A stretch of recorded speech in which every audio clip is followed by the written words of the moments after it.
말씀 선포하기 전에 먼저 기도 드리고 시작하도록 하겠습니다.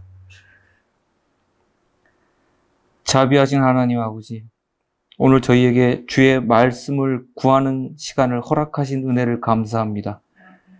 이 땅에서 우리와 같은 육신으로 의로운 생애를 사셨던 그리스도의 인성을 알고자 합니다. 주님의 신성과 인성의 결합은 인간의 두뇌로는 다 이해할 수 없는 큰 신비요나 그것을 연구하고 묵상할 때 주님의 크신 사랑과 죄를 이기는 복음의 능력을 깨달을 수 있음을 믿습니다. 저희에게 진리를 얻고자 하는 탐구자의 심령과 성령의 지혜를 주셔서 우리의 유일한 모본이신 그리스도를 닮아가게 하시옵소서. 우리 주 예수 그리스도의 귀하신 이름 의지하여 간절히 기도드립니다. 아멘. 이번 시간에는 참 사람이신 그리스도의 인성에 대해서 말씀을 나누고자 합니다. 예수님은 신성과 인성에 결합되신 하나님이십니다. 그렇다면 그분께서 가지신 인성이 어디까지 우리와 똑같을 수 있을까요? 이 부분에 대해서 어떻게 생각하고 계시는지 궁금합니다. 과연 우리가 상상하고 생각하는 그 예수님의 인성이 성경과 영감의 글에 말씀되어진 것과 동일한 것인지 그것을 한번 살피는 시간을 가졌으면 합니다. 늦은 비를 고대하는 백성들이 많은데요. 이 백성들을 위해서 호세아 선지자가 우리에게 주신 기별이 있습니다. 그러므로 우리가 여호와를 알자, 힘써 여호와를 알자. 그의 나오심은 새벽빛과 같이 일정하니 비와 같이 땅을 적시는 늦은 비와 같이 우리에게 임하시리라 하리라. 나는 인애를 원하고 제사를 원치 아니하며 번제보다 하나님을 아는 것을 원하노라. 이렇게 말씀하셨어요. 근데 이것이 늦은 비를 고대하는 백성과 무슨 관련이 있는 말씀일까요? 여기서 여호와를 알자, 힘써 알자 이렇게 하시는 말씀은 진리의 지식을 의미하는 거예요. 일반적으로 우리가 알고 있는 그런 하나님에 대한 지식이 아니라 진리의 지식. 이건 조금 좀 특별한 말씀이라고 보면 되겠어요. 특히 이것은 의의 기별인데 그의 나오심은 예수님의 초림과 재림을 의미하는 거예요. 예수님께서 인간에게 나타나시는 것. 그리고 비와 같이 땅을 적신 늦은 비와 같이 우리에게 임하시리라 하셨는데 이것은 늦은 비 성령을 말씀하고 계신 거예요. 물론 초림 때는 오순절 성령이었죠. 여기서 우리가 조금 의아한 것이 있는데 나는 인애를 원하고 제사를 원치 아니하며 번제보다 하나님을 아는 것을 원하노라. 이 번제는 그 회개라는 그 제사, 회개의 제사의 의미가 있는데 레위기서에서는 여호와께 향기로운 냄새라고 이렇게 3번 반복해서 이렇게 표현되어 있어요. 근데 왜 이 번제, 이 중요한 번제, 회개를 의미하는 이 번제가 하나님을 아는 지식보다 못할까요? 하나님의 아는 지식이 번제보다 우선한다고 지금 하나님께서는 직접 말씀하고 계세요. 이것은 진리를 모르는 회개, 무지한 회개, 그리고 죄의 승리가 없는 반복되는 회개의 제사를 말씀하고 계시는 거예요. 또 다른 말씀 또 읽도록 하겠습니다. 호세아서 4장 6절입니다. 내 백성이 지식이 없으므로 망하는도다. 내가 지식을 버렸으니 나도 너를 버려 내 제사장이 되게 못하게 할 것이요. 여기서 지식은 일반적인 백성들의 지식이 아닙니다. 제사장이 소유해야 되는 필수적이고 특별한 지식을 말씀하시는 거예요. 이 제사장이 되기 위해서는 백성들에게 율법을 가르쳐야 되는 입장에 있는 사람들인데 이것을 모른다 그러면 큰 문제가 되겠죠. 이것은 진리의 초보가 아니라 선생의 단계에 이르라는 말씀이에요. 요한복음 17장 3절에 또 이런 말씀이 있죠. 영생은 곧 유일하신 참 하나님과 그의 보내신 자 예수 그리스도를 아는 것이니이다. 예수님께서 직접 하신 말씀이에요. 성육신은 그리스도가 인간이 되시는 일이죠. 이때 아버지, 아들, 성령께서 모두 협력하셨어요. 그리스도의 성육신은 그분의 신성을 무효화시키지 않았어요. 인성이 여기에 결합한다고 해서 그분의 신성에 문제가 생기지 않았어요. 또한 그분의 인성은 신성에 종속되는 것이 아니었어요. 신성에 종속됐다 하면은 그것은 인성이 아니죠. 자유의지가 없는 거죠. 로봇처럼 움직이는 것밖에 되지 않죠. 특히 이 시기에 늦은 비 성령을 우리가 간절히 기다리지만 그 늦은 비가 이르지 못하는 이유는 하나님의 백성이 진리를 아는 지식에 굳게 서지 못했기 때문에 늦은 비도 주님의 재림도 지체되고 있는 것입니다. 잠시 과거로 돌아가겠습니다. 유대인들은 메시아를 거부를 했죠. 이것은 이제 성경을 잘못되게 해석했기 때문에 그들이 예수님을 받아들이지 못했어요. 특히 그들은 집중적으로 예수님의 신성, 하나님의 이심을 갖다 부정을 했어요. 요즘 시대와는 다르죠? 요즘에는 예수님의 인성을 많이 공격하지만 그 당시 유대인들은 예수님의 하나님 되심을 부정했어요. 완전한 사람으로 오신 예수님이 마리아에게서 나서 사람들 속에서 먹고 자고 배우고 다니시고 하는 것을 봤을 때 사람들은 예수님이 사람이라는 것을 한 번도 의심한 적이 없었어요. 유대인들이 예수님께 내가 나이 50도 되지 않았는데 아브라함을 보았느냐 하고 이제 질문을 하죠. 그때 예수님께서 진실로 진실로 너희에게 이르노니 아브라함이 나기 전부터 내가 있느니라 이렇게 대답을 하세요. 이 얘기를 듣고 나서 유대인들이 아브라함의 나이를 따져봤을까요? 아니에요. 바로 돌을 들었어요. 신성모독이라고. 내가 하나님이라고 하느냐. 이것 때문에 이들은 예수님을 결국 메시아로 받아들이지 못했죠. 신성을 부족했기 때문에. 그러나 초대교회 이후로는 오히려 예수님의 신성보다 인성이 집중적으로 공격당하는 만행이 저질러지고 있습니다. 교회 안에 현존하는 그리스도의 인성에 대한 여러 가지 가르침들 중에 과연 어떤 것이 성경적일까요? 우리 교회에서는 어떤 그리스도의 인성을 가르치고 있으며 그것이 나의 믿음에 어떤 영향이 있고 나의 구원과 무슨 상관이 있는가 생각하는 시간을 갖기를 원합니다. 그리스도의 인성에 대한 이해는 그의 신성을 이해하는 것보다 더 큰 비중과 항상 도전을 받아왔습니다. 그리스도의 인성은 초기 기독교 시대부터 지금까지 꾸준히 논쟁거리가 되어 왔습니다. 문제는 만일 우리가 예수님의 인성에 대해 잘못 이해하면 하나님의 구원 계획에서 자신을 스스로 위험한 곳에 놓게 된다는 사실이에요. 예수께서 인간의 인간을 죄의 세력으로부터 자유케 해 주시는 그 구속의 은혜를 놓칠 수 있다는 말이 됩니다. 여기서 드릴 수 있는 중요한 질문 하나가 있습니다. 예수님의 육체가 타락하기 전에 아담의 육체였는가? 아니면 타락 후에 육체였는가 하는 질문이에요. 다시 말하면 예수님이 출생했을 때 그분의 육체가 죄의 영향에서 벗어난 것이었는가? 아니면 죄와 사망의 세력에 종속된 것이었는가? 이것은 제가 만들어낸 논리가 아니라 구원의 문제입니다. 우리 자신의 구원의 문제입니다. 예수께서 아담의 타락하기 전 완전한 육체로 오셨다는 설과 또 타락한 육체로 오셨지만 성령에 의해서 또는 신성의 개입에 의해서 유년기에 완전하게 되었다는 이런 설은 시작은 다르지만 완전한 육체를, 완전한 인성을 소유하셨다는 그 결과는 동일한 겁니다.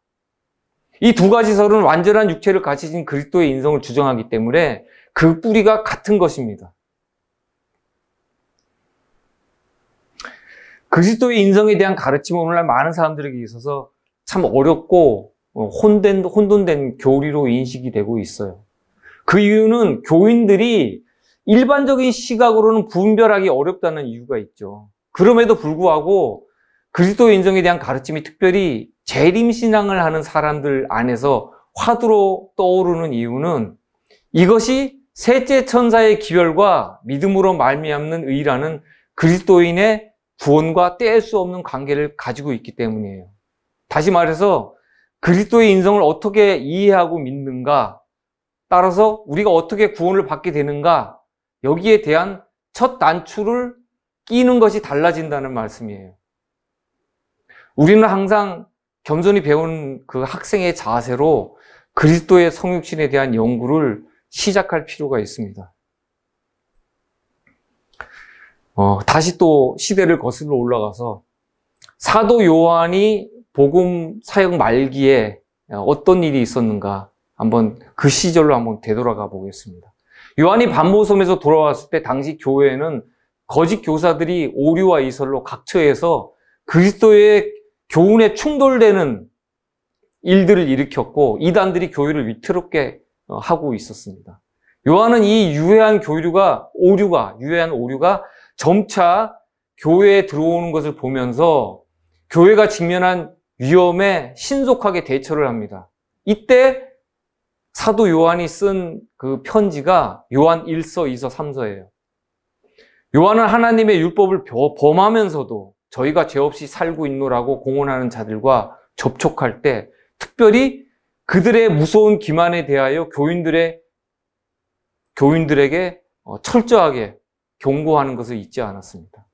당시 여러 가지 이설들이 있었지만 초대교회의 진리를 위협한 똑같은 오류가 놀랍게도 지금 이 마지막 시대에도 그것이 존재하고 있다는 겁니다. 이것이 바로 그리스도의 인성 문제예요. 사도 요한의 복음 사역 말기에 그 이단과 이설들을 보면 주님의 사랑이 하나님의 율법을 순종하는 일에서 자신들을 해방시켰다고 주장하는 사람들이 있었어요. 또 그리스도의 피에 대한 믿음 없이 다만 유대의 간습, 의식, 율법을 준수하는 것만으로도 구원에 족하다. 또 이런 가르침도 있었어요. 또 그리스도가 선한 사람이었지만 그분은 신성이 없었다. 신성을 부인했어요. 또 하나님의 사업에 충성하는 척하면서 이런 기만자들은 행실로는 그리스도의 복음을 부인하면서 범죄 가운데 살면서 교회에 이설들을 뿌리고 있었어요. 이 당시에 사단의 사자들의 이 전면적인 활동은 많은 사람들을 회의주의에 그리고 기만이라는 이 함정에 빠지게 했습니다. 그러나 놀랍게도 이 사단이 뿌린 이단과 이설은 아직도 수많은 교파와 교단 안에 공존하고 있습니다. 근데 대부분의 사람들은 이런 것들을 잘 인지하고 못하고 믿음생활을 하고 계시죠. 지금 시대에는 사도 요한의 가르침에 특별히 귀를 기울여야 하는 때예요. 너희는 사랑이 있어야 한다는 부르짖음은 특별히 성화되었다고 공언하는 사람들이 도처에서 부르짖고 있는 외침이다. 이 사랑을 외치는 교단 교파들이 세상에 넘쳐 흐르죠. 자신들은 성화됐다고 얘기하고 충분하다고. 그러나 참된 사랑은 너무나 순결해서 자복하지 않은 죄를 덮을 수가 없어요. 우리는 그리스도께서 위하여 돌아가신 영혼들을 사랑해야 되지만 죄악과 타협해서는 절대 안 될 것이에요. 우리는 반역자들과 연합하면서 그것을 사랑이라고 말할 수 없어요. 그렇게 불러서는 안 됩니다. 하나님께서는 요한이 영혼을 멸망시키는 오류들을 반대하는 것처럼 이 시대에 당신의 백성에게 의를 위하여서 확고부동하게 서라고 우리에게 요구하고 계십니다. 진리에 기초한 사랑이 아닌 거짓 성화에 빠진 이런 기만적인 사랑은 반역자들이 우리를 유혹하는 수단이고 또 이러한 반역자와 연합하는 것 자체가 자신을 멸망으로 인도하는 길입니다. 자, AD 96년경에 육체로 오신 그리스도에 대해서 사도 요한이 요한일서 4장에 이렇게 기록하고 있어요. 사랑하는 자들아, 영을 다 믿지 말고 오직 영들이 하나님께 속하였나 시험하라. 많은 거짓 선지자가 세상에 나왔음이니라. 하나님의 영은 이것으로 알지니 곧 예수 그리스도께서 육체로 오신 것을 시인하는 영마다 하나님께 속한 것이요. 이것은 예수님의 육체를 말씀하시고 있죠. 이것은 아담의 범죄 전에 오신 그리스도의 육체인가? 아니면 아담이 범죄한 이후에 타락한 그 육체로 오셨는가? 그 인성 문제를 얘기하고 계신 거예요. 세상에 어느 교회, 어느 교파, 어느 교단이 예수님의 성육신을 부인하는 데가 어디 있어요? 그럼 기독교가 아니죠. 다 예수님의 성육신 다 믿어요. 근데 어떤 육신이요? 어떤 인성이요? 요한일서 4장 3절도 있겠습니다. 예수를 시인하지 아니하는 영마다 하나님께 속한 것이 아니니, 하나님께 속하지 않았다고 분명히 말씀하십니다. 이것이 곧 적그리스도의 영이니라 오리라 한 말을 너희가 들었거니와 이제 벌써 세상에 있느니라. 사도 요한 시대 때 이미 우리와 똑같은 육체로 오신 그리스도의 인성을 부인하는 자들이 벌써 이때 있었단 말씀이에요. 우리가 흔히 이제 불법의 비밀을 많이 얘기하죠. 불법의 비밀이 뭐예요? 적그리스도예요. 근데 그 핵심이 예수님께서 우리와 동일한 육체로 오셨다는 걸 부인하는 것이 적그리스도 교리라고 이렇게 지금 사도 요한이 외치고 있는 거예요. 요한이서 1장 7절 8절 읽겠습니다. 미혹하는 자가 많이 세상에 나왔나니 이는 예수 그리스도께서 육체로 임하심을 부인한 자라. 이것이 미혹하는 자여 적그리스도니. 또 적그리스도 또 말씀하시죠. 육체로 임하시는 걸 부인하는, 이것이 미혹의 영입니다. 적그리스도 영입니다. 너희는 너희를 삼가 우리의 일한 것을 잃지 말고 오직 온전한 상을 얻으라. 불법의 비밀에는 그 표면적으로는 그 큰 교환권이라는 큰 음녀가 있고 그 속에는 진리를 대적하는 많은 교리들, 진리를 대적하는 그 교리를 옹호하는 음녀의 딸들이 있어요. 개신교에 음녀의 딸들이 있다고요. 특히 그리스도의 유전적으로 타락한 성육신을 부정하는 교리는 죄에 대한 승리를 말할 수 없고 오히려 죄에 대한 핑계거리를 제공하고 있어요. 예수님의 잘못된 인성을 전하고 믿는 사람들은 주의 날에 예비된 줄 알았던 그 상을 받지 못합니다. 잘 생각하세요. 이거 이제 아주 중요한 문제예요. 내가 구원을 얻는가? 어떤 방법으로 구원을 얻는가? 무엇을 믿음으로써 내가 죄를 승리할 수 있는가? 이 문제는 예수님의 성육신에 있어요. 이것을 연구하지 않고 깊이 깨달지 않으면 다 쭉정이처럼 바람에 날리는 겨처럼 다 날아갈 수밖에 없어요. 그리고 또 요한이서 1장 9절과 10절, 11절 읽겠습니다. 이 말씀은 미혹된 성육신과 그 부산물인 원죄론에 대한 엄중한 경고예요. 요한이서 1장 9절, 지내쳐 그리스도 교훈 안에 거하지 아니하는 자마다 하나님을 모시지 못하되 교훈 안에 거하는 이 사람이 아버지와 아들을 모시느니라. 여기에 지내처라는 단어가 나오죠. 이 지내처는 프로아고아라는 그 헬라어 말인데 자신이 예수님보다, 주님보다 앞서간다는 말이에요. 앞서. 예수님은 항상 나를 따르라 하시고 동행하자 하시지 앞서가라 하신 적이 없죠. 그럼 이들이 뭘 놓친 거예요? 주님을 놓쳐버린 거예요. 주님께서 주신 교훈을 간과하고 자기의 뜻대로 자기의 길로 갔다는 얘기예요.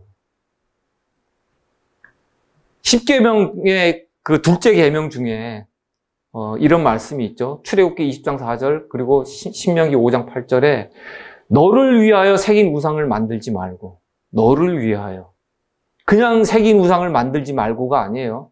너를 위하여요. 사람은 자기도 모르게 자기를 위해서 뭔가를 하려고 해요. 그거 조심하셔야 돼요. 특히 복음사업 하는 사람들. 대부분은 자기 욕심에 의해서, 자기 마음의 끌림에 의해서 이렇게 그리스도의 교훈에 거하지 못하고 지내치는 경우가 많습니다.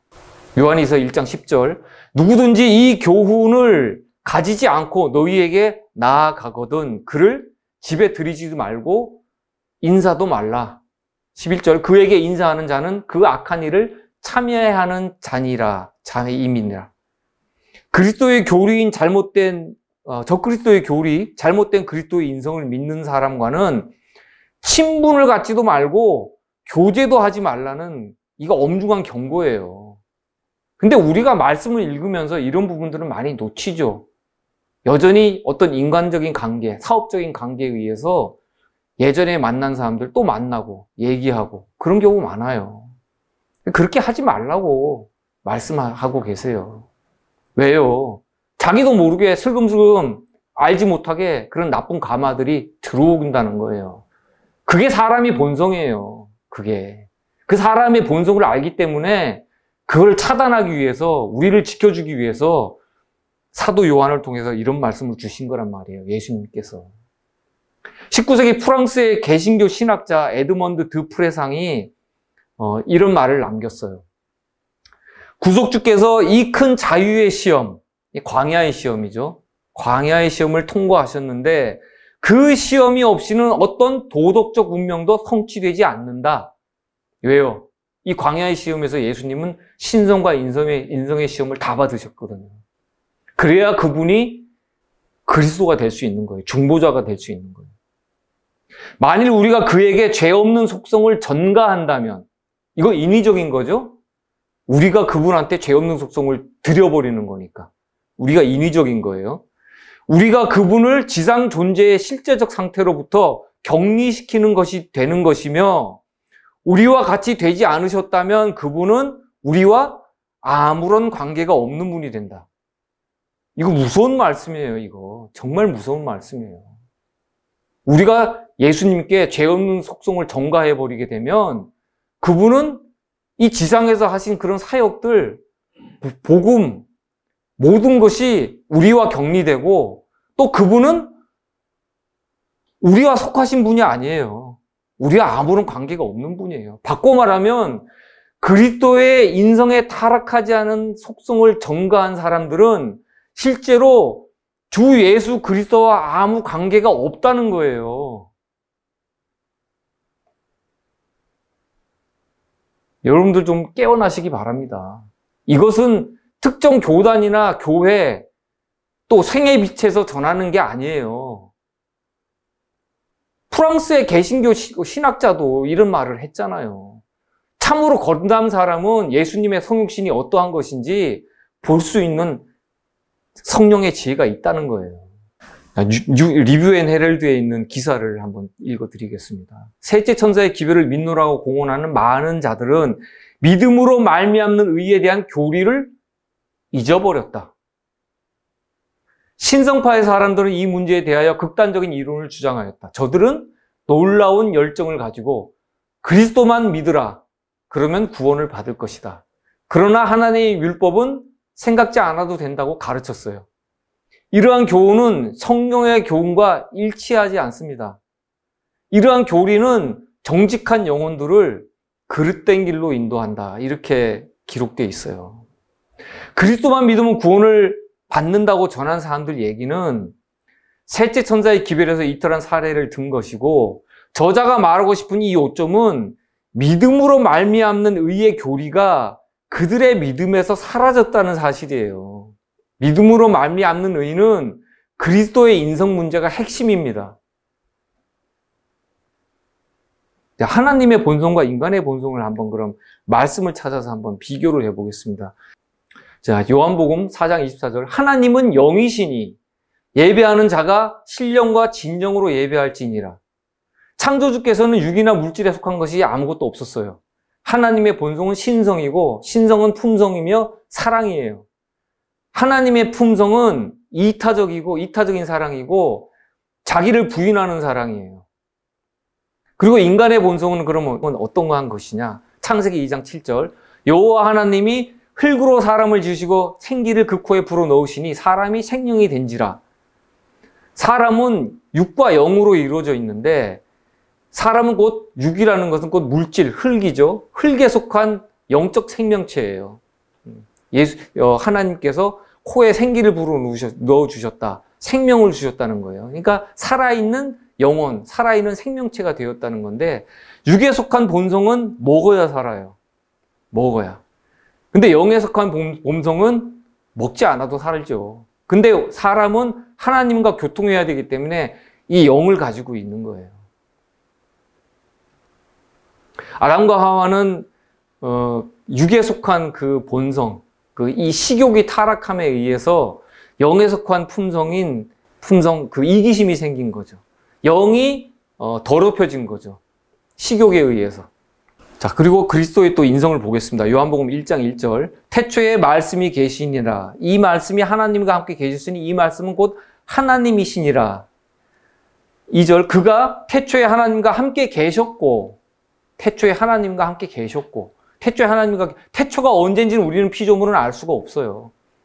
우리의 상상을 초월하는 일이기 때문에. 태초에 하나님과 계셨다는 것은 하나님, 삼위 하나님께서 태초부터 함께 계셨다는 거예요. 누가 생명력을 준 것도 아니고, 파생된 것도 아니고. 3절, 만물이 그로 말미암아 지은 바 되었으니 지은 것이 하나도 그가 없이는 된 것이 없느니라. 이것이 그리스도의 신성이에요. 그리스도께서는 창조주셨어요. 그리스도께서 창조주 하나님 아버지셨어요.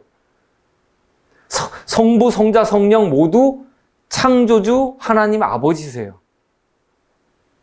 그리스도의 인성을 보겠습니다. 이사야서 9장 6절. 이는 아기가 우리에게 낳고 한 아들을 우리에게 주신 바 되었는데, 자, 여기서 주셨다고 돼 있어요. 그 구원을 위해서 우리에게 아들을 보내셨다. 아니면은 아들께서 스스로 오셨다. 이게 아니에요. 주셨다예요. 주신 바 됐다. 줬다는 건 뭐예요? 주면은 누구 것이 되는 거예요? 받은 사람이 주인이 되는 거예요. 맞습니까? 받은 사람이 주인이에요. 소유권 이전된 거라고요. 하나님의 아버지께서 자기 부인하셨나요? 자기 부인하셨죠. 당신 자신을 주신 거니까. 보라, 처녀가 잉태하여 아들을 낳을 것이요. 그 이름은 임마누엘이라 하리라. 임마누엘, 하나님이 우리와 함께 계시다. 이 말씀 자체가 예수님께서 중보자시라는 거예요. 신성과 인성이 함께 하신. 그리스도는 우리와 똑같은 육체를 갖고 계셨어요. 말씀을 다 일일이 읽지는 않겠습니다. 자, 예수님이 광야에서 40일 동안 금식하셨을 때, 그때 줄이신지라, 밤낮으로 금식하신 후에 줄이셨어요. 그리고 또 마태복음 21장 18절에 보면 이른 아침에 성에서 나오실 때 시장하신지라. 또 마가복음 11장 12절에 베다니에서 나왔을 때 예수께서 시장하신지라. 이런 말씀들이 많아요. 예수님이 육신이 있었다는 거죠. 우리와 똑같이. 그렇다고 예수님이 몰래 혼자서 따로 돌을 떡으로 만들어서 혼자 드시고 이런 거 하셨어요? 그렇지 않았어요. 똑같이 제자들과 함께 배고프고 고통당하고 힘들었어요. 그것뿐만이 아니라 나사로가 죽었을 때도 그런 일이 또 있었죠. 심령의 통분이 여기시고 민망히 여기사, 이런 말씀이 있어요. 그러니까 이거는 이제 통분하다, 그러니까 의분을 느끼신 거예요. 의분. 왜냐하면 그들의 어떤 거짓된 눈물, 위선적인 슬픔, 장차 예수님과 나사로를 주기 위해서 음모를 꾸밀 자들이 그 속에 있는데, 그들이 그 속에서 슬퍼하고 눈물 보이는 거 보시면서 예수님께서 통분이 여기신 거예요. 또 예수께서 또 눈물도 흘리시죠. 마르다와 마리아가 슬퍼하는 모습을 보고 예수님께서 눈물을 보시는데, 이것은 나사로의 죽음 때문에 슬퍼하신 게 아니라 예수님과 나사로를 죽이려고 그 계획을 세우는 자들이 장차 둘째 사망에 들어갈 것을 보고 예수님이 마음이 아파서 우신 거예요. 근데 대부분 우리들이 이제 이런 부분들을 놓치고 말씀을 보는 경우가 많죠. 이 눈물, 의분, 감정의 동요, 슬픔, 이런 것들은 우리와 다 똑같이 예수님도 체득하신 거란 말이에요. 그렇다면 예수님의 인성이 왜 중요한가? 성육신에 대한 연구가 왜 필요한가? 말씀을 드리겠습니다. 하나님의 아들의 인성은 우리에게 모든 것을 의미한다. 우리에게 모든 것이다. 하나님의 아들의 인성이. 왜? 우리와 똑같아야지 예수님께서 죄를 승리하시고 또 죄를 승리하신 그 능력을 또 우리에게 은혜로 베푸시고 이것이 가능한 거예요. 그것은 우리의 영혼을 그리스도께 매는 금사슬이다. 여러분, 이 그리스도께 매는 금사슬에서 떨어지고 싶으세요? 그런 마음 가지고 계신 분은 아무도 없을 거예요. 그렇기 때문에 예수님의 이 인성은 우리가 반드시 연구해야 되는 그런 중요성을 갖고 있어요. 그리스도는 진실로 사람이었다. 그러나 그는 아직도 하나님이 육체 가운데 계신 하나님이셨다. 이렇게 청년 지도자에 기록되어 있어요. 그러면 성육신에 대한 그 연구 필요성은 그럼 왜 있어야 되나? 우리는 배우는 자의 겸비한 자세로 전심으로 이 연구에 임해야만 한다. 그리스도의 성육신에 대한 연구는 숨겨진 진리의 보물을 깊이 파는 탐구자에게 확실한 보상을 약속하는 결실이 풍성한 연구 분야이다. 이렇게 말씀되어 있어요. 확실한 보상을 약속하는 결실이 있다는 거예요. 우리에게 이것을 연구했을 때. 그 결실이 뭐예요? 우리로 하여금 믿음으로 말미암는 의에 이를 수 있는 그 진리를 갖다가 깨닫게 해준다는 거예요. 이 말씀이. 그리스도의 인성 문제를 올바로 아는 것은 그 믿음으로 말미암는 의로 인도되는 그 구원과 직접 연결되어 있어요. 대개는 많은 부분에서 우리는 그 예수님의 인성을 크게 오해하면서 그분을 안다, 그분을 믿는다고 공언하죠. 근데 예수님의 인성 문제가 틀어지면 우리는 예수님의 모든 것을 잃는 것과 똑같아요. 반대로 말씀드리면. 예수님의 인성이 우리의 모든 것인데 그것을 놓쳐버리면은 예수님과 아무런 관련이 없다는 거예요. 자, 우리는 예수님의 어떤 인성이 우리의 모본이 된다고 생각하십니까? 자, 만일 어떤 사람이 예수님의 인성은 타락한 우리 인간의 본성과는 다른 아담이 타락하기 이전의 본성을 취하셨다거나 우리 인간의 타락한 본성으로 오셨으나 유소년기나 침례 때 예수님의 본성이 죄 짓지 않는 어떤 거룩한 본성으로 바뀌었다고 믿는다면 그 결과가 어떻게 되겠어요? 한번 상상을 한번 해보시기 바랍니다. 그 사람은 예수께서 죄를 승리하셨던 것처럼 그 모본을 따라서 우리도 죄를 승리할 수 있다는 성화의 가르침을 근본적으로 거절하게 돼요. 왜냐하면 예수님의 인성은 우리와 다르기 때문에 그분은 승리하실 수 있어도 그거 당연하지. 어떻게 예수님께서 하나님이신데 죄에 쓰러질 수가 있어. 그건 당연하지. 이렇게 생각할 수 있어요. 그래서 결국은 우리는 승리할 수 없다. 예수님이 다 해주시는데 우리는 그냥 은혜로 받으면 된다. 그냥 자기 합리화에 빠지는 거예요. 자신이 범하는 죄에 대하여 핑계거리를 가지게 되고 또 우리는 원죄로는 아니야. 원죄로는 안 믿어. 이렇게 말하면서도 한편으로는 자기 죄에 대한 그 합리화를 하고 있단 말이에요. 이것은 실로 두렵고 안타까운 일입니다. 죄의 문제를 자신에게서 찾지 않고 진리를 왜곡한다는 것은 이것은 하나님에 대한 도전이에요. 그러면 첫째 아담과 둘째 아담이신 그리스도는 무엇이 같고 무엇이 달랐나? 이 부분에 대해서 화이트 부인이 호주에 있는 베이커 목사에게 쓴 편지가 있어요. 그 일부분인데 한번 보도록 하겠습니다.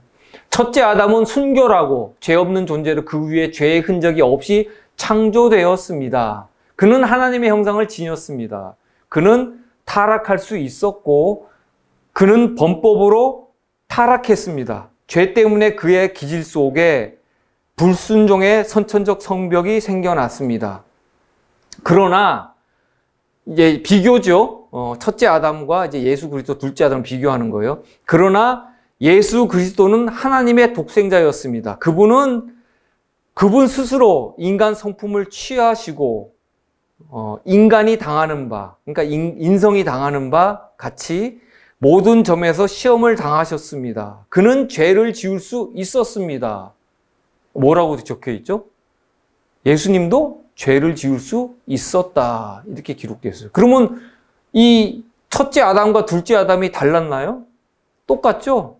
죄를 지을 수 있는, 죄를 선택하고 선택하지 않고는 각각 개인의 자유의지였다는 거예요. 그는 타락할 수 있었으나 한순간도 타락하도록 그분 안에 하나의 악한 기질도 없었다. 그러면 차이가 뭐예요? 첫째 아담과 둘째 아담의 차이는?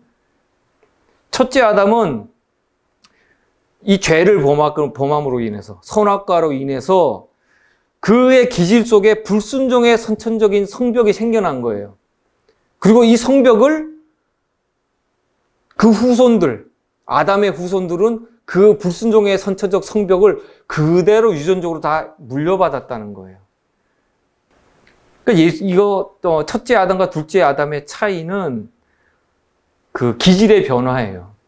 불순종이라는 그 기질의 변화가 생겼다는 거예요. 첫째 아담. 근데 예수님은 불순종을 하지 않고 순종하셨기 때문에 그런 나쁜 영향을 받았음에도 악한 기질을 가지지 않으셨다는 거예요.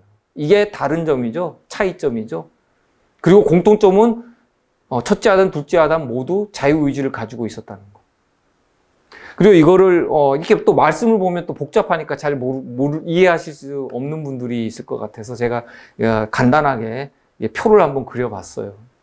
첫째 아담은 완전하게 창조되었죠. 하나님의 완전한 형상을 반사하고 있었어요. 그리고 죄 때문에 단 한 번의 범죄로 인한 기질 변화가 일어났어요. 불순종의 성향이 생긴 거죠. 이것 때문에 이 품성에도 결함이 생겼어요. 그리고 이 첫째 아담은 회개의 삶을 살게 돼요. 자기 자손들에게는 그 타락한 인성을 물려주게 되었고, 자, 둘째 아담인 예수께서는 타락한 인성을 유전적으로 받았어요. 그러니까 우리처럼 훼손된, 죄로 인해서 훼손된 하나님의 형상을 나타내고 있었어요. 그러나 예수님은 단 한 번도 범죄치 않아서 악한 기질을 갖고 계시지 않았고 이것으로 인해서 예수께서는 의로운 삶을 사실 수 있었던 거예요. 유전적 연약성을 아담으로부터 받았음에도 불구하고 예수님은 승리하는 삶을 사셨다는 거예요. 원죄론으로 인해서 이제 생긴 그 오해들이 있죠. 그 대표적인 성경절 두 가지를 제가 한번 제시해 보도록 하겠습니다. 시편 51장 5절, 내가 죄악 중에 출생하였으며 어머니가 죄 중에서 나를 잉태하였나이다. 이것이 다윗이 한 그 시인데 다윗이 원죄론을 우리에게 지금 설파하고 있는 건가요? 근데 문제는 이 절 한 절을 보고 이것이 원죄론이다, 이것을 근거를 삼는 것은 참으로 위험한 발상이에요. 그 시대에도 아기들이 죄된 성향이 있는 인간 본성으로 태어난다는 사실을 다윗이나 다른 사람들도 다 잘 알고 있었어요. 다윗은 여기서 자기의 죄에 대한 어떤 핑계를 찾는 것이 아니라 밧세바와 간음한 뒤에 유전적으로 타고난 자신의 죄에 대한 어떤 이런 성향 때문에 하나님의 자비가 필요하다고 크게 이제 부르짖는 그런 장면이에요. 시편 51장을 어떻게 시작이 돼요? 다윗의 시, 영장으로 한 노래, 다윗이 밧세바와 동침한 후 선지자 나단이 저에게 온 때로 이렇게 시작을 하잖아요. 그러면 이 51장이 뭐예요? 그 죄에 대한 통절한 회개잖아요. 자신을 변호하고 핑계한 게 아니란 말이에요. 두 번째 절입니다. 로마서 3장 23절과 24절의 말씀입니다. 모든 사람이 죄를 범하였음에 하나님의 영광에 이르지 못하더니 24절 그리스도 예수 안에 있는 구속으로 말미암아 하나님의 은혜로 값없이 의롭다 하심을 얻은 자가 되었느니라. 이렇게 말씀되어 있죠. 이것도 로마서 3장 23절 같은 경우에는 모든 사람이 죄를 범하였다고 하니까 이것을 또 원죄론의 근거 성경절로 주장을 하죠. 죄의 삭은 사망이라고 로마서 6장 23절에 기록되어 있어요. 그렇다면 죄의 삭을 받지 않은 살아서 승천해서 하나님의 영광에 이른 그 에녹과 엘리야는 그럼 어떻게 설명을 할 겁니까? 그럼도 다 똑같이 우리가 다 원죄에 의해서 모든 사람이 다 죄가 있다 그랬는데 그러면 죄의 삭은 사망인데 사망을 당하지 않고 승천한 사람은 그럼 설명이 안 되잖아요. 이거 어떻게 설명할 거예요? 물론 모든 사람이 죄를 범하였다는 이런 말씀은 표면적으로 일반적으로 사람들이 짓고 있는 그런 모든 죄들을 다 포함하고 있어요. 표면적인 거예요. 그렇지만 그 이면에는 어떤 의미가 있냐면 아담의 타락한 이후 그의 모든 후손은 훼손된 하나님의 형상을 가지고 태어나요. 곧 부패한 본성으로 인해서 하나님의 영광을 나타내질 못한단 말이에요. 그러면 이것을 나타내기 위해서는 어떻게 해야 되냐? 하나님의 의가 필요해요. 그 하나님의 의를 누가 주셔요? 예수 그리스도께서 주신단 말이에요. 하나님의 의를 우리 스스로가 하나님의 영광을 나타내기에는 우리가 죄로 인해서 그 형상이 너무나 훼손되어 있다. 그래서 이것을 우리 스스로는 회복 불가능이라는 거예요. 그렇기 때문에 의를 얻을 수 있는 유일한 방법은 예수 그리스도를 믿는 믿음을 통해서라는 그 설명이 로마서 3장 23절과 24절의 말씀이에요. 근데 왜 이거 로마서 3장 23절의 말씀만 똑 떼어가지고 이것을 원조론의 근거로 삼느냐? 그것을 전 질문하고 싶어요. 자, 예수님의 어린 시절로 한번 돌아가 보겠습니다. 자, 요셉과 마리아는 예수를 찾아 이제 헤맨 적이 있었죠. 6월절 그 의식이 있었을 때인데, 3일 후에 이제 떨어졌다가 이제 다시 예수님을 다시 만났죠. 근데 이제 이 예수님이, 그 성전에서 무엇을 하고 계셨냐면, 누가복음 2장 46절과 47절입니다. 선생들 중에 앉으사 저희에게 듣기도 하시며 묻기도 하시니 듣는 자가 다 그 지혜와 대답을 기이 여기더라. 이거 참 이상한 말씀이죠. 우리도 기이하죠? 어떻게 12살밖에 안 된 어린 소년이 그 선생들과 어울려서 듣기도 하시고 묻기도 하시면서 하는데 이 선생들이 그 지혜와 대답을 기이 여길 정도면 이거 놀랍죠. 또 이거 보고 사람들이 그래요. 그거 봐라. 예수님의 그 신성 아니냐 이거. 다 그렇게 생각해요. 예수님은 우리와 같은 그 인성으로 오셨지만 하나님이시니까 이게 가능하지. 이게 어떻게 가능하냐. 이렇게 또 주장을 해요. 그리고 또 청년 지도자의 이런 또 글이 있어요. 그는 보통 다른 아이들과 같지 않았다. 잘못된 인도를 받고 잘못된 취급을 받는 아이들이 많았지만 요셉과 특별히 마리아는 그들의 아이의 아버지는 하나님이시라는 것을 언제나 기억하고 있었다. 예수는 그의 사명이 가진 거룩한 성질과 일치된 교육을 받았다. 답이 나오죠? 예. 맨 위에는 그는 보통 다른 아이들과 같지 않았다. 그러니까 이거 봐라.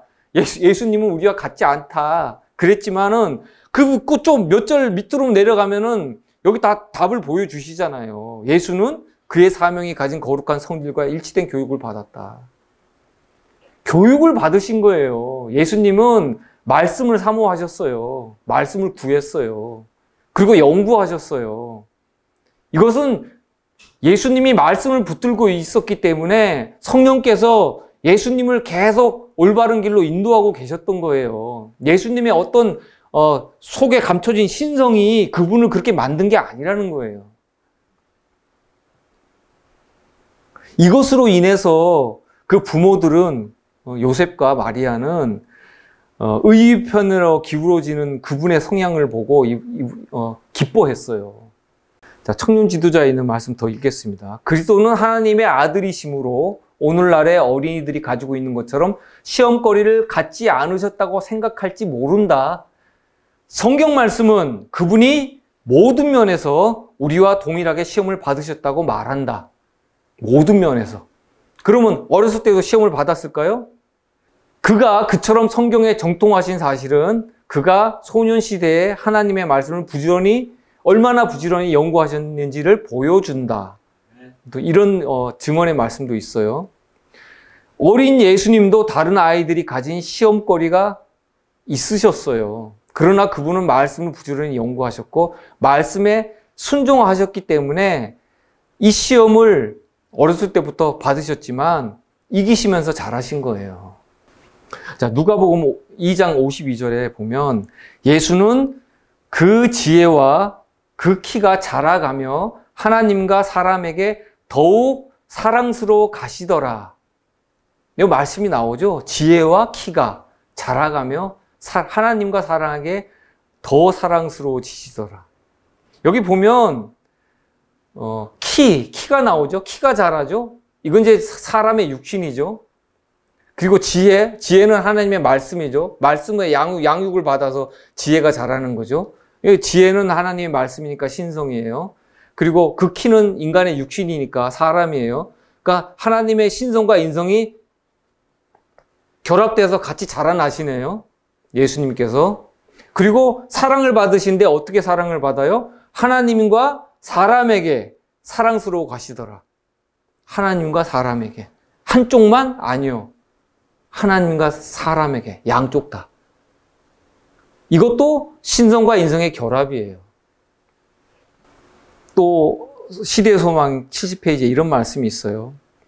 아이들도 예수님처럼 이런 교육이 가능하다. 예수님은 특별한 것이 아니다. 이런 말씀이 있어요. 어떤 아이든지 예수께서 지식을 얻으셨던 것처럼 지식을 얻을 수 있다. 지식을 얻을 수 있다고 돼 있어요. 다만 그 부모의 영향이 크겠죠. 어리니까. 부모의 영향. 그러니까 요셉과 마리아가 예수님을 얼마나 잘 양육하셨는지 그것을 우리가 엿볼 수 있는 대목이란 말이에요. 왜냐하면 요셉과 마리아는 예수님이 하나님이시라는 걸 아셨기 때문에 결코 함부로 양육하지 않았다는 거예요. 우리가 하나님의 말씀을 통하여 하늘 아버지와 친숙하게 되려고 노력할 때 천사들은 우리에게 접근하고 우리 마음은 연단되며 우리의 성품은 고상해지고 세련될 것이다. 그러니까 어린이들도 이렇게 올바른 진리의 말씀을 가지고 양육을 받으면 예수님처럼 그렇게 될 수 있다는 거예요. 우리는 그런 교육 못 받고 자랐잖아요. 그러니까 비교가 안 되는 거죠. 그게 가능하다고 분명히 말씀되어 있어요. 요한복음 1장 14절의 말씀을 보겠습니다. 말씀이 육신이 되어 우리 가운데 거하심에 우리가 그 영광을 보니 아버지의 독생자의 영광이여 은혜와 진리가 충만하더라. 또 이사야서 7장 15절 그가 악을 버리며 선을 택할 줄 알 때에 미쳐 버터와 꿀을 먹을 것이라. 누가복음 2장 40절 아기가 자라며 강하여지고 지혜가 충족하며 하나님의 은혜가 위에 있더라. 지금 제가 성경절 3개를 지금 읽어드렸는데 이 3가지가 지금 다 같은 말씀이에요. 이 3가지가. 표현이 다르지만 핵심이 같아요. 왜 같냐 하면은 자 여기서 그 버터와 꿀이 나오죠. 꿀은 하나님의 말씀이에요. 하나님의 지혜예요. 그리고 꿀이 그렇고 버터는 하나님의 은혜예요. 근데 이 말씀 중에 어떻게 돼 있어요? 은혜와 진리가 충만하더라. 은혜와 진리가 뭐예요? 버터와 꿀이에요. 버터와 꿀. 이사야서에 말씀되어 있는. 그리고 아기가 자라면 강하여지고 지혜가 충족하며 하나님의 은혜가 그 위에 있더라. 여기 지혜와 은혜가 있죠. 예? 여기서 지혜는 꿀이에요. 하나님의 말씀이에요. 그리고 은혜는 버터예요. 똑같은 말씀이에요. 단지 우리가 성령의 지혜가 부족하기 때문에 그 안목이 가려져 있어서 이런 말씀을 깊이 들여다볼 수 있는 눈이 없기 때문에 그런 거예요. 조금만 살피시면 찾을 수 있어요. 그 단어가 틀리지 않아요. 예수님은 이것처럼 우리와 같은 인성을 지니셨고 말씀을 배우면서 말씀의 지혜로 시험을 이기시면서 성장하셨어요. 자, 그리고 실무교인에 있는 말씀 읽어드리겠습니다. 그는 당신의 인성으로서 사람과 연결하고 있는 동시에 당신의 신성으로서 무한하신 하나님과 일체가 되신다. 이것은 신성과 인성이 결합함으로 인해서 우리의 중보자가 되신다. 그런 의미가 있어요. 근데 왜 중보자가 되셔야만 했는가? 그분의 도움은 죽어가는 영혼들의 손을 미치는 곳에 놓여진다. 그러니까 예수님께서는 반드시 이 중보자의 위치에 있으셔야지만이 한 손은 하나님의 그 자비의 손을 붙들고 한 손은 죽어가는 영혼들의 손을 붙들므로 인해서 하나님 아버지께로 연결을 시켜드리는 그 연결고리가 바로 예수님이시란 말이에요. 우리는 우리 주님의 참된 인성에 대하여 가능한 한 깊이 이해하기를 원한다. 신성과 인성이 그리스도 안에서 결합되었으며 그 둘은 완전하였다. 불완전하였다? 아니면 어느 한쪽이 더 컸다? 작았다? 이런 말씀이 없어요. 완전이라는 것이 뭐냐 하면 신성과 인성의 결합이 어느 한쪽을 침범하거나 이게 힘의 균형이 기울어져요. 어느 한쪽이 침범해서 힘이 더 강해져 버려요. 그러면 이건 변형이 되는 거죠. 이것을 완전이라고 얘기하지 않아요. 그건 변형이에요.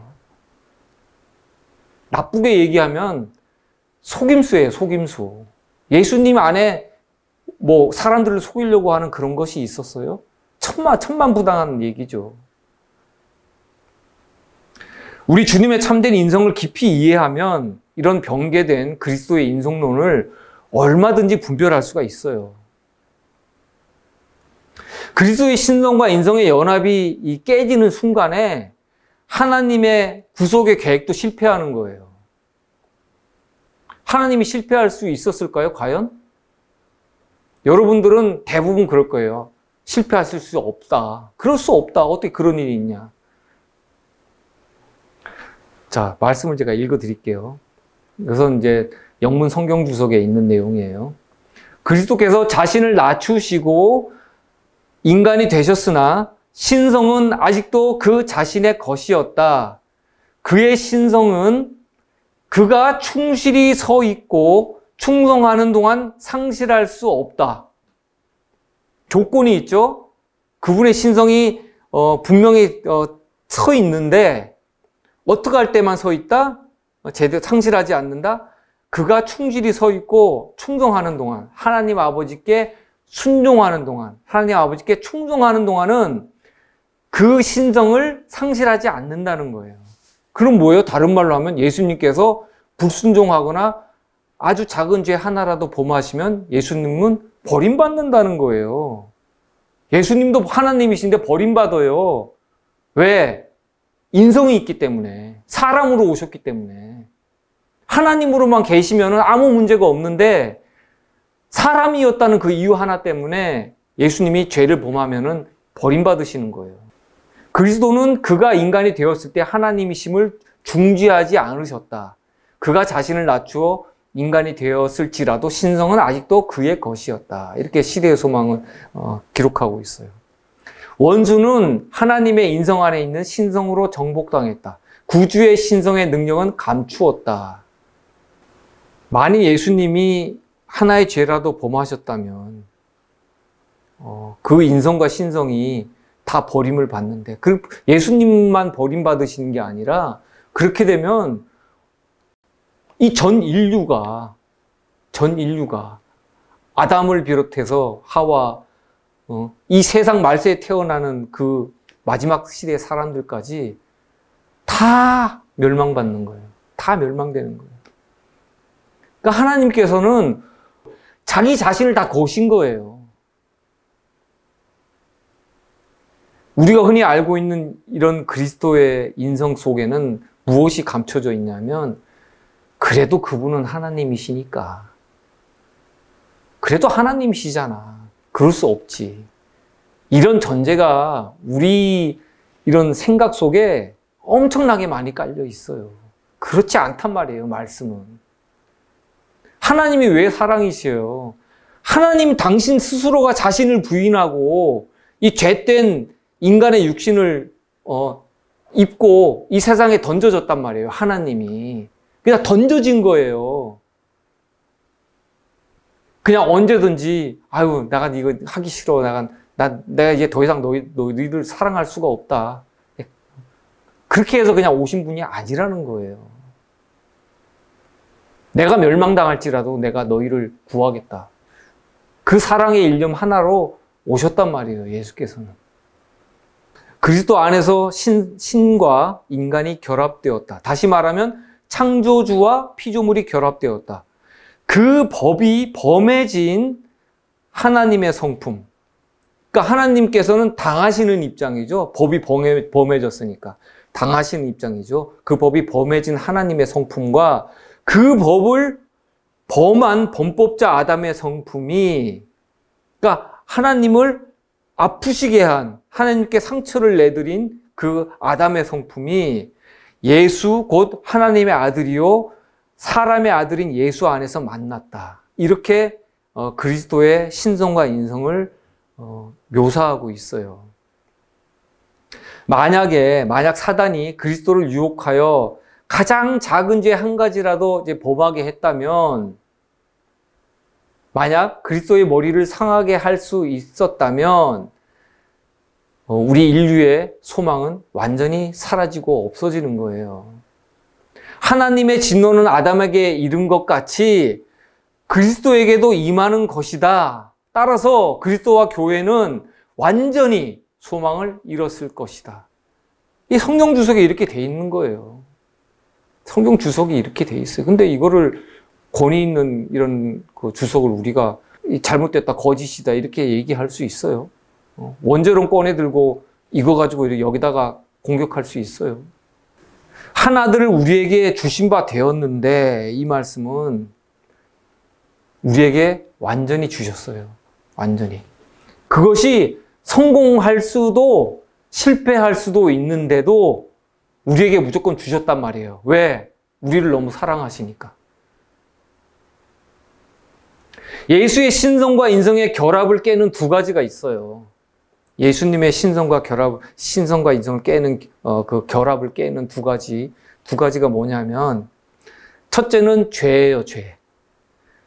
예수님께 죄가 들어갔을 때는 이 예수님의 신성과 인성의 결합이 깨져요. 더 이상 중보자가 아니에요. 그리고 또 한 가지, 신성이 인성을 지배할 때, 신성이 인성을 지배하면 뭐예요? 인성은 꼭두각시예요. 나는 처음부터 죄를 범하면 안 되니까, 나는 구세주여야 되니까 절대로 죄가 들어오면 안 돼. 하고 미리 차단막을 다 쳐놓고 이렇게 해버리면은 이거는 신성과 인성의 완전한 결합이 아니죠. 그냥 인성은 꼭두각시 노릇한 거죠.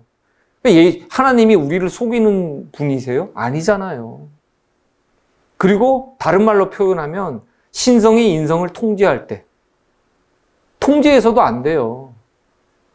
인성은 자유의지를 갖고 있단 말이에요. 그렇게 되면은 마귀가 승리하는 거예요. 마귀가 그걸 모를까요? 살짝 예수님이 만약에 그런 차단막을 착 쳐놓고 절대로 죄라든가 유혹이 범치 못하도록 이렇게 방어막을 쳐놓고 그렇게 하셨다 그러면은 그것을 사단이 모를까요? 알죠. 왜 몰라요? 사단이 얼마나 똑똑하고 교활한데요.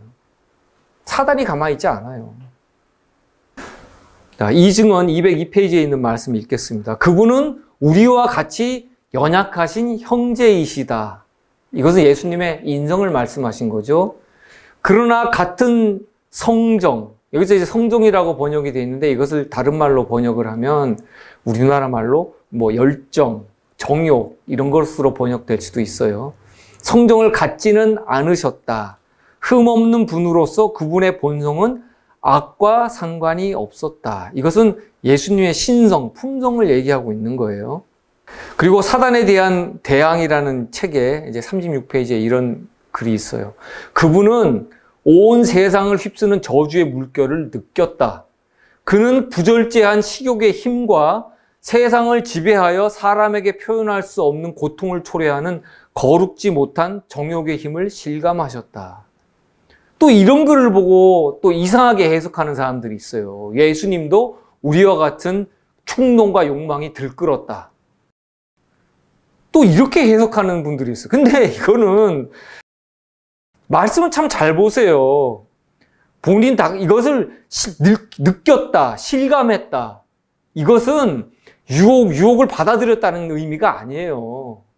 벌써 그것을 받아들이는 순간 죄를 범하는 거란 말이에요. 예수님은 생각으로조차도 죄를 범하신 적이 없어요. 그러니까 이것은 실감했다는 것은 그 죄의 영향력, 파괴력, 그 유전적 영향성을 아셨다는 거예요. 그분의 인성이 타락한 그 욕망의 힘을 아셨다는 것이지 그 욕망 자체를 예수님이 속에 품었다는 그런 뜻이 아니란 말이에요. 말씀을 잘 보셔야 돼요. 이건 말씀 자체를 해석을 잘못하면은 진짜 엉뚱한 길로 가는 거예요. 정말 조심하세요. 어느 특정 부분을 갖다 그걸 드러내가지고 그것을 갖다 전부인 것처럼 그렇게 왜곡해서는 안 됩니다. 하나님이 성육신이 왜 필요하셨나? 이제 그 부분이 가려뽑은 기별 3권 134페이지에 있어요. 예수님께서는 사람이 대속함을 받도록 만들지 않으시고, 잘 읽어보세요. 이거 잘 이해하셔야 돼요. 주님께서는 사람이 대속함을 받도록 만들지 않으시고, 그분의 형상을 간직하도록 창조하셨다.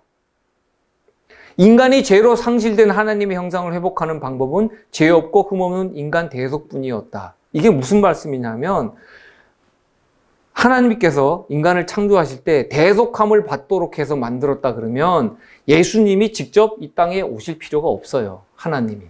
그냥 다른 대속물을 주시면 충분한 거예요.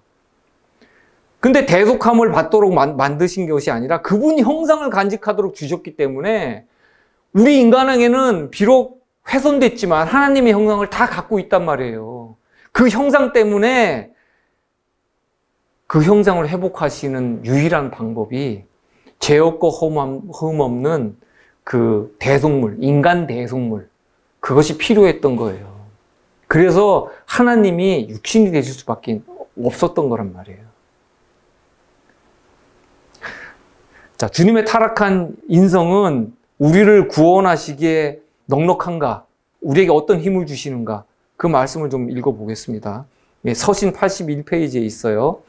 그분의 품성에 죄의 얼룩을 가지고 계시지 않았으나 그분은 우리의 타락한 인성을 그분의 신성과 연결시키기 위하여 자신을 낮추셨다. 이렇게 인성을 취함으로 그분은 인성을 영화롭게 하셨다.